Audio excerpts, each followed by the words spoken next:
मतदान को शुरू हुए सुबह 7 बजे से मतदान की जो प्रक्रिया शुरू हुई है, अभी तक अगर हम देखें तो सबसे ज्यादा जो परसेंटेज है वो हालांकि उस तरह से नहीं देखने को मिल रहा है। अभी तक 9.73% वोटिंग हुई है अगर 3 घंटों को हम देख लें, लेकिन लोगों ने अपने घरों से निकलना शुरू कर दिया है। लंबी लंबी लाइनों में लोग खड़े हुए हैं और फिलहाल अपनी बारी का इंतजार कर रहे हैं। तो 58 सीटों पर मतदान के 4 घंटे पूरे हो चुके हैं। मतदान केंद्रों पर लंबी लंबी लाइनें लगी हुई हैं। अलग अलग जगहों की तस्वीरें भी हम आपको दिखा रहे हैं, जो इस बात को बता रहे हैं कि लोग भी समझते हैं लोकतंत्र के इस महापर्व में किस तरीके से उनकी भागीदारी सबसे अहम हो जाती है। 58 सीटों पर मतदान के 4 घंटे पूरे हो चुके हैं और अब देखना बहुत यही अहम है कि इस बार क्या ये मान के चलें कि 2017 का वो रिकॉर्ड टूटेगा, मतदान का वो रिकॉर्ड टूटेगा जो शाम 6 बजे पता लगेगा। फिलहाल लोगों में उत्साह है और मेरे साथ मेरे सहयोगी अलग अलग जगहों पर है। मुजफ्फरनगर से सलोनी है, नोएडा से सृष्टि है, गाजियाबाद से वैभव है, बागपत से अनुपमा है, आगरा से शिखा है, मेरठ से विवेक शांडिल्य है, कैराना से सैयद सुहेल है, शामली में थाना भवन से हमारे साथ निधि वासनानी, अलीगढ़ से सुचारिता कुकरेती है, मथुरा से ऐश्वर्य कपूर हमारे साथ लगातार लाइव बने हुए हैं। सबसे पहले मैं रुक करूंगी जिस तरीके से तमाम सीटों का इस वक्त हम देख रहे हैं, जो आंकड़ा है तमाम चीजें। फिलहाल नोएडा से सृष्टि का रुख करेंगे। सृष्टि, बताइए आपके पास क्या तस्वीरें, जोश आए है और लगता है कि नोएडा में 2017 में जो मतदान प्रतिशत रहा है वो शाम तक टूटेगा?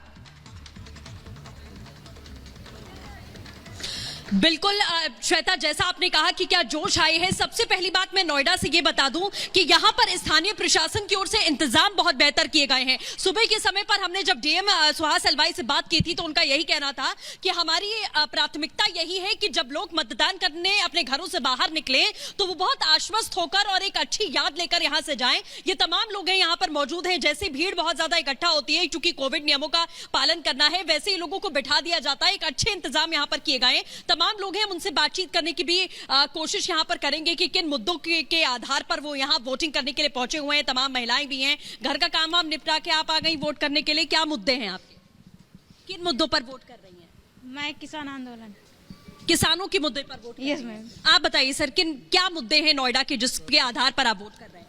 मैडम, बेरोजगारी पे हम लोगों को एक बेरोजगारी पे सहारा नहीं मिला। मोहम्मद अख्तर अली किसका नाम? अब मेरा है। 1 रुपए का सहारा गवर्नमेंट की तरफ से मिला है ना कुछ। हमारे मुद्दे क्या हैं आपके? मुद्दे ये हैं, जो गरीब के लिए भला करेगा हम उसको देंगे। ठीक है, आपके क्या मुद्दे हैं? हमारा भी यही राय है, हम दोनों में अभी भी जो गरीबों का भला करेगा वही उसी को उसी को देंगे। देंगे। और भी कुछ लोग यहाँ हमारे साथ में हैं। आपको क्या लगता है नोएडा की क्या मुद्दे जिसके आधार पर वोटिंग कर रहे हैं आप? वही बहुत क्या कहते हैं, महामारी चल रही है, बस यही है क्या कहते हैं कि जो गरीबों के सहायता करेंगे उसी के लिए हम वोट। और बागपत से हमारे साथ लगातार अनुपमा बनी हुई है। अनुपमा, बताइए आपके पास क्या तस्वीर है, कितना परसेंटेज अभी तक?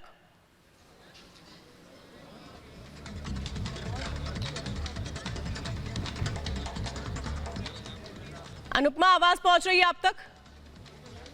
चलिए मुजफ्फरनगर का रुख कर लेते हैं। सलोनी, बिल्कुल श्वेता, देखिए हाँ, तस्वीर हम लगातार अपने दर्शकों को दिखा रहे हैं। मैं दोनों तस्वीर आपको दिखाऊंगी। एक बार ये वाली तस्वीर अगर मैं दिखाऊं, देखिए यहाँ पर जो है, क्योंकि दोनों तरफ जो है मतदान फिलहाल चल रहा है, लोगों से भी हम बातचीत करेंगे कि आखिर कौन से वो मुद्दे हैं जिनको लेकर लोग जो है लगातार वोट करें, क्योंकि कई ऐसे वोटर्स हैं जो न्यू वोटर्स हैं, जो पहली बार जो है मतदान केंद्र पर पहुंचे अपने मत का इस्तेमाल करने के लिए। सर ये बताइए, कौन से वो मुद्दे हैं जिनको लेकर आप वोट करें? आप युवा वोटर हैं, जाहिर सी बात है, नौकरी, बेरोजगारी, कौन से?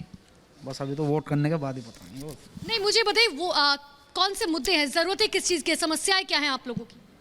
एक तो मैम सबसे पहले महंगाई, ऊपर से बेरोजगारी। महंगाई का आप तेल के रेट देख लो, घी के देख लो, पेट्रोल डीजल हर चीज़ के रेट आप देख लो, सिलेंडर देख लो, आप कहाँ 600 रुपये का सिलेंडर, आज 1000 रुपये का सिलेंडर हो रहा है, 900 रुपये का।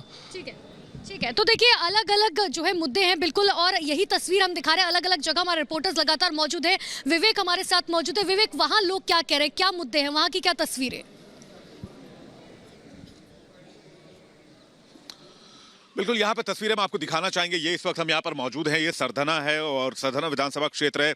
और यहाँ पर देखिए अभी भी लोग यहाँ पर सुबह सुबह काफी लंबी कतार थी। हालांकि प्रधानमंत्री के वाक्य पर जो उन्होंने कहा कि पहले मतदान फिर जलपान और उसके बाद काम, तो यहाँ पर लोग सुबह सुबह आए, मतदान किया, उसके बाद जलपान किया और उसके बाद काम पर। लेकिन अभी भी कतार आप देख सकते हैं वोटिंग बूथ के बाहर, और यहाँ नीचे सर्कल बनाए गए, कोविड नियमों का पालन किया जा रहा है। इस पूरे वोटिंग का जो रूम है उसको सीसीटीवी सर्विलांस में रखा गया है, यानी कि पूरी तरह से पारदर्शित चुनाव कराए जा रहे हैं और चुनाव आयोग ने एक महत्वपूर्ण भूमिका निभाई है। कुछ लोग हैं हमारे साथ, यहाँ उनसे बातचीत करते, कुछ युवा साथ यहाँ पर मौजूद हैं, उनसे पूछते हैं उनके मुद्दे क्या हैं। सर, आप वोट करने जा रहे हैं, आप देश के युवा हैं, आपके जहन में कौन से मुद्दे हैं जो आप, जिनको बातों को सोचकर आप वोट करेंगे? सबसे पहला मुद्दा तो डेवलपमेंट का ही है, और मेरा कहना तो यही है कि BJP is better than other party. For employment हुआ, फॉर एजुकेशन हुआ, फॉर पॉवर्टी हुआ, और सबसे बड़ा मुद्दा तो ये राम मंदिर है जी। जी, आपके लिए ये मुद्दे हैं, आप भी युवा हैं, आप क्या कहते हैं, कौन से मुद्दे, कौन सी बातों को ध्यान में रखकर वोट कास्ट करेंगे? सुरक्षा। सुरक्षा, आपको लगता है पहले से ज्यादा सुरक्षा हुआ या कम हुआ है? पहले से ज्यादा है। पहले से ज्यादा, पहले डर लगता था जी। भैया आप क्या कहोगे, कौन सी बातें? सुरक्षा ही सुरक्षा है, पहले जो सुरक्षा था थी नहीं, बस ये है, बिल्कुल थी नहीं, अब पूरी सुरक्षा है। तो देख सकते हैं आप कि ये कह रहे हैं कि पहले सुरक्षा यहाँ पर नहीं थी बहुत ज्यादा। हमारे साथ यहाँ पर एक संगीत सोम के पिता यहाँ पर मौजूद है, एक बार उनसे बातचीत कर लेते हैं, उनसे भी पूछ लेते हैं। इन्होंने सबसे पहले वोट कास्ट किया था। वोटिंग अभी तक क्या लग रहा है, कितनी परसेंटेज तक हो चुकी है? 50% हो चुकी है? आसपास हो गई, 50 के आसपास, 50% के आसपास हो चुकी है वोटिंग शायद। हाँ, ऐसा ही 40-45 तो हो ही गई, 45 हो गई। लोग सुरक्षा और अपराध को एक बड़ा मुद्दा बना रहे हैं इस बार, लगता है इस मुद्दे पर वोटिंग हो रही है? ये मुद्दा था ये पहले था, अब जो हुआ ना उसके उसी में मुद्दा तो था नया। यहाँ तो इंटीरियर एरिया था, ये बड़ा नुकसान होते थे यहाँ पहले। तो देख सकते हैं कि अपराध और सुरक्षा जो है, लोगों को सुरक्षा की भावना आ रही है पहले के मुकाबले। एक बार फिर आपको तस्वीरें दिखाएंगे, यहाँ पर बीएसएफ के जवान तैनात हैं जो कि यहाँ पर सुरक्षा का काम देख रहे हैं। उत्तर प्रदेश पुलिस के जवान तैनात हैं। कुछ महिलाएं यहाँ पर जो कि वोट करने के लिए आए हैं, हालांकि महिलाओं की कतार आज सुबह काफी ज्यादा थी। और एक बार इनसे भी पूछ लेते हैं कि जो महिलाओं को सुरक्षा की बात की जा रही है उनसे। अम्मा ये बताओ कि पहले जो कहते विवेक हमें बात पहुंचा रहे थे सरधना से कि किस तरह से वहां पर माहौल बना हुआ है, लेकिन ये आज परीक्षा का दिन है। उत्तर प्रदेश की 58 सीटों पर वोट डाले जा रहे हैं। मैं इस वक्त शामली जिले की सीट पर मौजूद हूं और यहां पर भी थाना भवन सीट पर जैसे लोगों की आप देख रहे हैं तादाद बढ़ती जा रही है फिलहाल, लेकिन वोटिंग स्लो हुई है। अभी जो 11 बजे तक का आंकड़ा आया है वो 12% आया है, लेकिन कुछ युवा यहाँ पर मौजूद हैं।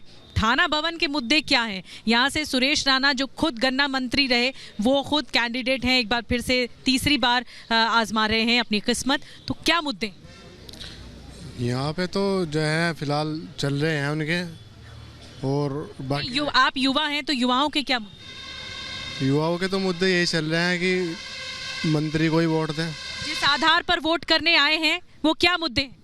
सबसे पहले तो शिक्षा है। शिक्षा बिल्कुल, शिक्षा और जॉब्स, युवाओं को जॉब्स नहीं मिल रही है। अब की बार जॉब्स जो है बहुत कम निकली हैं और वैकेंसी जो थी उनकी। मैं आऊंगी आपके पास। यहाँ पर लोग बड़ी तादाद में पहुंच रहे हैं, अपनी अपनी बारी का इंतजार कर रहे हैं, वोट कास्ट करने पहुंच रहे हैं। मैं जाऊंगी ऐश्वर्या कपूर के पास जो कि एग्जीक्यूटिव एडिटर बने हुए हैं मथुरा से। श्रीकांत शर्मा से कुछ देर पहले बातचीत कर रहे थे। Aishwarya, over to you. बिल्कुल निधि, और मैं इस समय अब एक मथुरा में यहाँ पे एक पोलिंग स्टेशन में हूँ। मेरे साथ अम्मा है। अम्मा, वोट तुम डाली आई? बहुत बहुत अच्छा किया। क्या है उम्र तुम्हारी? उम्र समझो मेरी 80। 80? अकेले आई हो तुम? वोट डाली आई? सब डाली आई घर वाले। चलो अच्छा किया, सब डाली आई घर वाले। चलो अम्मा, अच्छा किया। So you can see people are coming. This is a very very busy, ये एक बहुत ही बिजी पोलिंग सेंटर है। हम यहाँ पे, ये एक राजकीय इंटर कॉलेज है मथुरा का। आप देख रहे हैं पुलिस की यहाँ पे सुरक्षा है, पैरामिलिट्री को यहाँ पे डिप्लॉय किया गया है। और यहाँ पे आप देख रहे हैं ये एक एग्जिट पॉइंट है, एंट्री पॉइंट इसका अलग है, इसलिए वोट डाल के लोग वापस डाल रहे हैं। सर, वोट डाल लिया आपने? सब कुछ ठीक चल रहा है, शांति है? तो आप देख रहे हैं यहाँ पे लोगों से हम बात करने की कोशिश कर रहे हैं। पीपल आर कमिंग, आप वोट डाल के वापस आ रहे हैं। और अगर मैं अब उस तरफ चलूं, मैं आपको एक बहुत ही इंटरेस्टिंग पॉइंट, ये जो वोटिंग सेंटर्स के पास, निधि आप भी जहां हैं, हम अभी इस समय 58 वोटिंग सेंटर्स से, माफ कीजिएगा 58 कॉन्स्टिट्यूएंसीज से हम आपको लाइव दिखा रहे हैं। मैं इसलिए आपको दिखा रहा हूं कि हर एक पोलिंग सेंटर के बाहर इस तरीके के सेंटर्स होते हैं। अलग अलग पार्टी अलग अलग अपने काउंटर्स लगाती है वोटिंग सेंटर के ठीक बाहर। और अब हम जल्दी चलते, मेरे साथ मेरे वीडियो जर्नलिस्ट हैं रावत जी जल्दी आपको फ्रेम दिखा रहे हैं। देखिए, पोलिंग सेंटर्स के बिल्कुल बाहर इस तरीके के काउंटर्स, लिटरली जिसको कायोस कहते हैं वो कहते हैं, और वो अलग अलग पार्टियों के होते हैं। एक बीजेपी का होगा, एक एसपी का होगा, एक बीएसपी का होगा। इस तरीके से काउंटर्स होते हैं। यहाँ पे जो वोटर लिस्ट चेक की जाती है, और यहाँ पे वोटर लिस्ट चेक करके वो लोग अपने अपने नाम देखते हैं, और अगर नाम नहीं होता तो फिर वो लोगों को कॉल करते हैं या फिर जो लोकल इलेक्शन एजेंट्स होते हैं उनको कॉल करते हैं। इसी तरीके का ये एक काउंटर है। अब हम दूसरे काउंटर की तरफ बढ़ रहे हैं।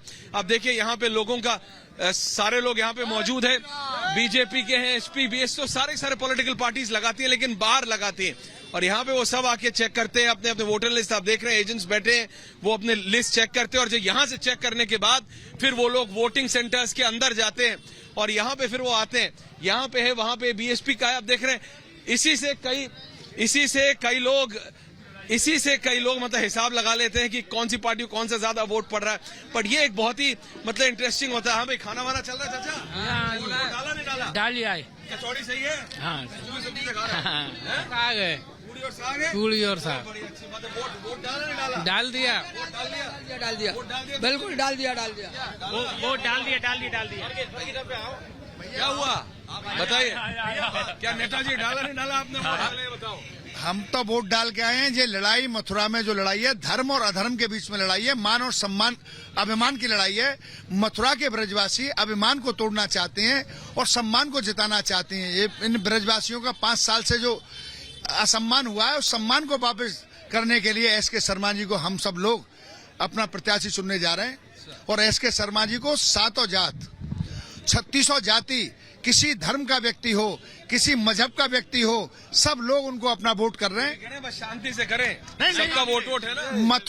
मथुरा भगवान श्री कृष्ण और रसखान की नगरी है। गंगा जमनी तहजीब का मथुरा है। यहाँ तो बड़े बड़े लोगों ने दंगा फैलाने की कोशिश की। अयोध्या हुई हमारी, अब मथुरा की बारी है। मथुरा पे असर नहीं पड़ता है। मथुरा तो नहीं पड़ेगा। आइए रावत जी, आगे चलते हैं। शांति रखिए। वोट नहीं आया हमारा। वोट नहीं आया? आएगा, जाके चेक कराइए, उससे आएगा जरूर। नहीं है? क्यों नहीं? आइए रावत जी, आगे चलते हैं।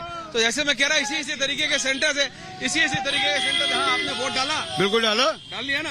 हाथी जंगाल रहा, ब्राह्मण संघ बजा रहा है। बहुत बढ़िया बात है। हाजी सर, यहाँ कांग्रेस बीजेपी की टक्कर है, और मगर यहाँ कांग्रेस जीतने जा रही है। इस बार का तो अच्छी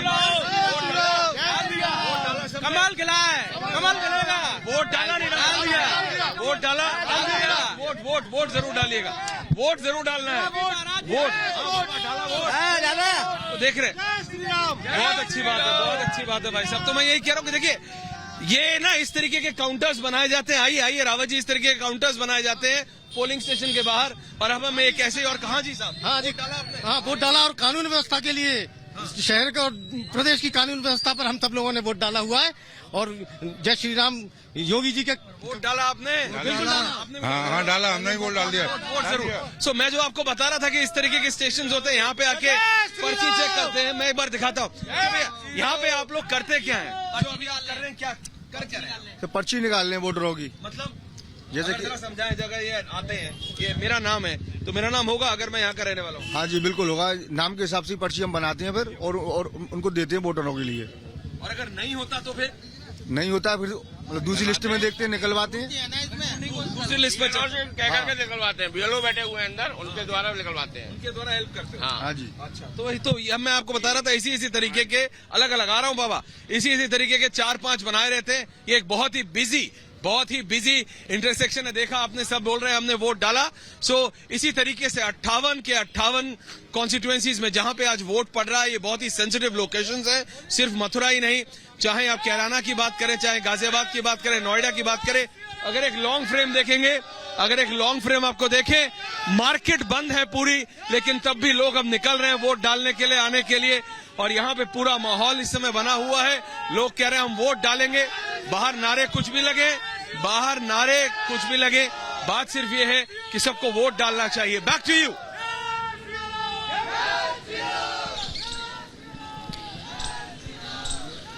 बिल्कुल ऐश्वर्या, आप वहां की तस्वीरें दिखा रहे हैं कि किस तरीके से लोगों में जागरूकता, उत्सुकता देखी जा रही है, इसलिए आ रहे हैं। अब आपको दिखाएंगे नए नवेले जोड़े की ऐसी तस्वीर जो आए हैं सीधे मतदान केंद्र और वोट करने के लिए। जो दूल्हा है उससे बात भी हमने की है, आइए सुनते हैं। बारात लेके जाएंगे, उससे पहले आपने वोट करना है। पहले मतदान, उसके बाद बहू, उसके बाद सब काम। तो आपका मन में क्या ख्याल है कि पहले वोट कर देंगे? अपनी वाइफ को भी कहा होगा आपने? हाँ जी कहा, सबसे पहले वोट, उसके बाद आगे का काम। नाम बता दीजिए अपना। अंकुर बालियान।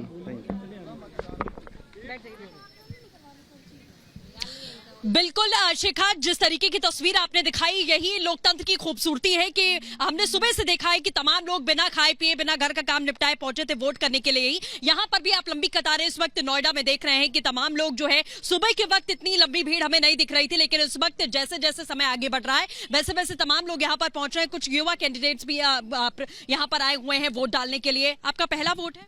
जी हाँ। किन मुद्दों को लेकर आप पहली बार वोट करने आए हैं? क्या लगता है आपको नोएडा में और क्या होना चाहिए? विकास होना चाहिए और भी कुछ होना चाहिए। और क्या मुद्दे होंगे, किस आधार पर आप वोट कर रहे हैं? क्योंकि पहली बार है, बहुत सारी चीजें होंगी दिमाग में।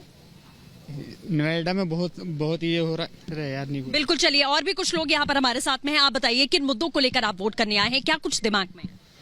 मैं चाहता हूँ बीजेपी की सरकार आए। सरकार आप वोट किसे देंगे अलग बात है, मुद्दों पर एक बार बात कर लेते हैं। क्या मुद्दे होंगे आपके, क्या लगता है? मुद्दा यही है कि बस हिंदू धर्म बचना चाहिए। आप बताइए सर, क्या मैं तो रोजगार के ऊपर हूँ, रोजगार के लिए रोजगार चाहिए, सत्ता जिसकी भी आए बट अच्छी होनी चाहिए जी। बस व्यवस्था अच्छी होनी चाहिए। आप बताइए। व्यवस्था अच्छी होनी चाहिए, देश में विकास होना चाहिए और धर्म के मामले पे लड़ने वाले ये सब सीन जो होता है देश के अंदर, ये सब खत्म होना चाहिए। सबसे पहला सीन देश में जो ये धर्म के ऊपर मामला है ये खत्म होना चाहिए। विकास पर बात, विकास पर। आप बताइए। हाँ जी, विकास पर। हाँ, जैसे विकास के मुद्दे को लेकर वोट कर रहे हैं। नोएडा में क्या विकास हुआ है? नहीं, अभी तक तो नहीं हुआ कुछ भी, अभी इंतजार कर रहे हैं आप बताइए मैम, क्या मुद्दे हैं? यही हमारा जवाब है, विकास का मुद्दा। आप भी अब महिला हैं, घर का काम वाम निपटा के आई हैं, क्या लगता है आपको, मतलब महंगाई का मुद्दा, रोजगार का मुद्दा, क्या मुद्दे? महंगाई का यही सब है और कुछ। बिल्कुल। तो वैभव भी इस वक्त लगातार हमारे साथ में बने हुए हैं गाजियाबाद से। वैभव, गाजियाबाद में किस तरीके की तस्वीरें देखने को मिल रही है? वैभव, ओवर टू यू। बिल्कुल, गाजियाबाद का अगर जिक्र करें तो गाजियाबाद के अंदर लगातार सुबह से हम ये देख रहे हैं कि मतदाता जो है वो मतदान केंद्रों पर पहुंच रहे हैं और अपना वोट कास्ट कर रहे हैं। हमारे साथ कुछ महिलाएं भी, इनसे हम बात करेंगे। मैम, सवाल मेरा यही है, किस मुद्दे को लेकर आपने वोट किया है? भैया, सबसे बड़ा मुद्दा तो यही है अपना हमारा इसका आपका सबसे बड़ा तो कानूनी मुद्दा है, कानून और उसकी मुद्दा है यहाँ पर, और विकास का मुद्दा है हमेशा। विकास का मुद्दा है। एक चाचा भी हमारे साथ है, उनसे भी हम बात करेंगे। चाचा, ये बताइएगा, मैं किस मुद्दे को लेकर आप वोट करने जा रहे हैं? विकास का ही चल रहा है, जो कि हो भी रहा है। तो विकास का मुद्दा बहुत ज्यादा अहम है, लेकिन कैराना में भी इस बीच विधानसभा चुनाव चल रहे हैं, वोटिंग चल रही है। हमारे सहयोगी ने वहां की बीजेपी प्रत्याशी मृगांका सिंह से एक्सक्लूसिव बातचीत की है, सुनिएगा क्या कुछ कहा है उन्होंने। मैं इस वक्त कैराना में मौजूद हूं और उत्तर प्रदेश में सबसे हाई प्रोफाइल सीट जो हो गई है उसमें से एक कैराना है, इसलिए क्योंकि यहां से नाहिद हसन चुनाव लड़ रहे हैं और उनके विरोध में, उनके खिलाफ चुनाव लड़ रही है मृगांका सिंह जी। मृगांका जी, आपका जो विरोधी हैं वो तो जेल में है, आपको कितनी उम्मीद है यहाँ से? निश्चित रूप से आपको भी जानकारी है कि ये जो विपक्ष के कैंडिडेट हैं ये जेल में निरुद्ध हैं और इन पर गैंगस्टर एक्ट भी है। तो अब जनता की जो भी पुकार है वो आज दिखाई देगी आपको। लेकिन 2017 में आपको नाहिद हसन से शिकस्त मिली थी, इस बार आपको क्या लग रहा है 2017 से अब में क्या बदला है कि यहाँ का जो वोटर है वो मृगांका सिंह के साथ रहेगा? 2017 में किन्हीं समीकरणों के चलते हार हो गई थी, इस बार वो सब परिस्थितियां नहीं है और निश्चित रूप से पूरा फैमिली एकजुट होकर चुनाव लड़ रहा है और इस बार कोई चूक नहीं, कोई भूल नहीं और भारतीय जनता पार्टी जीतेगी कैराना। नहीं, लेकिन जो समीकरण बदले, दर्शकों को बताएं कि मृगांका जी के जो भाई हैं वो इनके खिलाफ चुनाव लड़े थे 2017 में, अब इस बार वो उनके साथ खड़े हैं, लेकिन वो जिस पार्टी से लड़े थे वो पार्टी इस बार जो है नाहिद हसन के साथ खड़ी है। कोई फर्क नहीं पड़ने वाला, जनता ने फैसला कर लिया है, जनता ने ठान लिया है कि अगर सुशासन चाहिए, बेहतर कानून व्यवस्था चाहिए तो उन्हें भारतीय जनता पार्टी को फिर से अवसर देना होगा 2022 में। आपको क्या लग रहा है, ये शामली में 3 विधानसभा सीटें, लोग ऐसा कह रहे हैं कि 2 जो सीटें हैं उस पर प्रेशर बहुत ज्यादा है? तीनों सीटें भारतीय जनता पार्टी की जीतेंगी, मेरा विश्वास है और जनता की विश्वास के कारण ही मैं ये बात कह पा रही हूँ। तो आपको लग रहा है एक और बड़ी चीज कि अब यहाँ कोई पलायन जैसा मुद्दा बचा है या नहीं बचा है? पलायन अपराधियों का हुआ है हमारे कैराना से भी बेहतर कानून व्यवस्था के कारण और यहाँ पर परिवार लौटने शुरू हो गए हैं और बहुत अच्छे से, खुशी से अपने व्यवसाय कर रहे हैं। बहुत खुशी की बात है। बहुत बहुत शुक्रिया, बहुत बहुत शुभकामनाएं। Thank you. तो मृगांका सिंह को इस वक्त आप सुन रहे थे, जो अपने पिता हुकुम सिंह की राजनीतिक विरासत को आगे बढ़ा रहे हैं। लेकिन इस वक्त सभी की निगाहें सहारनपुर पर है, जहां मेरी सहयोगी सलोनी है। महज आधे घंटे का इंतजार है सलोनी, जब प्रधानमंत्री की वहां से रैली शुरू होगी। किस तरीके का माहौल और लोगों की क्या उम्मीद है? हमें ऐसी सरकार को लाना है।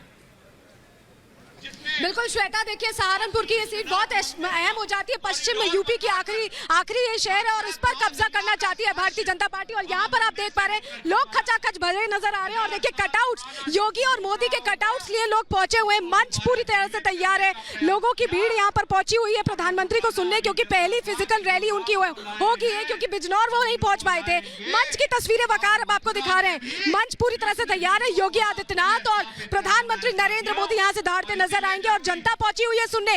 वकार, यहाँ कुछ कार्यकर्ताओं से हम बात करने की कोशिश करेंगे। दिखाएं अगर तस्वीरों में आप लोग कितने उत्साहित हैं। प्रधानमंत्री पहली फिजिकल रैली यहाँ सहारनपुर में कर रहे हैं। हम प्रधानमंत्री जी के स्वागत और अभिनंदन के लिए सारी जनता यूपी की बिल्कुल अच्छी तरह से तैयार है और उनके स्वागत के लिए जी जान लगा देंगे। अच्छा, प्रधानमंत्री पहली बार आ रहे हैं यहाँ पर, फिजिकल रैली शुरू हो रही है, कितने उत्साहित हैं और क्या जीत का भरोसा लग रहा है? बिल्कुल 100% से भी ज्यादा हम लोग जीतेंगे। मातृशक्ति उनके साथ है, पूरी मातृशक्ति उनके साथ। महिलाओं को क्या सुरक्षा सुनिश्चित हुई है? ये वादा आप जनता को एक बार फिर इस मंच से सुनने को मिलेगा? बिल्कुल मिलेगा। सबसे बड़ी जीत तो यही है, हमारे बच्चे निडर होकर निकलते हैं घर से बाहर। अच्छा, विपक्षियों को क्या कहना चाहेंगे? जयंत और अखिलेश साथ आ गए हैं जाट मुस्लिम वोट बैंक के लिए, क्या कहना चाहेंगे? सभी को मालूम है कि जितना कुछ योगी जी मोदी जी ने हमारे लिए किया है, लड़कियों के लिए किया है, सेफ्टी पॉइंट से किया है, मतलब कानून व्यवस्था सही है। जो विपक्षी हैं उनको आज मंच से प्रधानमंत्री और मुख्यमंत्री क्या कहेंगे? वो यही कहेंगे कि हम गुंडों को हटाएंगे और जेल में डाल देंगे। जो गुंडागर्दी करेगा उसे माफियाओं को मिटा दिया जाएगा। सर, मुद्दे क्या क्या रहे? मुद्दे जो हैं, एक तो यहाँ पे सबसे ज्यादा बड़ा मुद्दा था प्रशासन का। बिल्कुल देखिए यहाँ पर आप देख रहे हैं कितने ज्यादा कार्यकर्ता उत्साहित है। बहुत थोड़ी देर के लिए हम रुक रहे हैं, छोटे से ब्रेक के लिए रुक रहे हैं, लेकिन लगातार ये तस्वीरें सहारनपुर से लाइव एंड एक्सक्लूसिव आप देखते रहेंगे रिपब्लिक भारत पर। लौट रहे जल्द, बने रहिए हमारे साथ। 58 सीट 58 रिपोर्टर रिपब्लिक भारत पर दिन भर।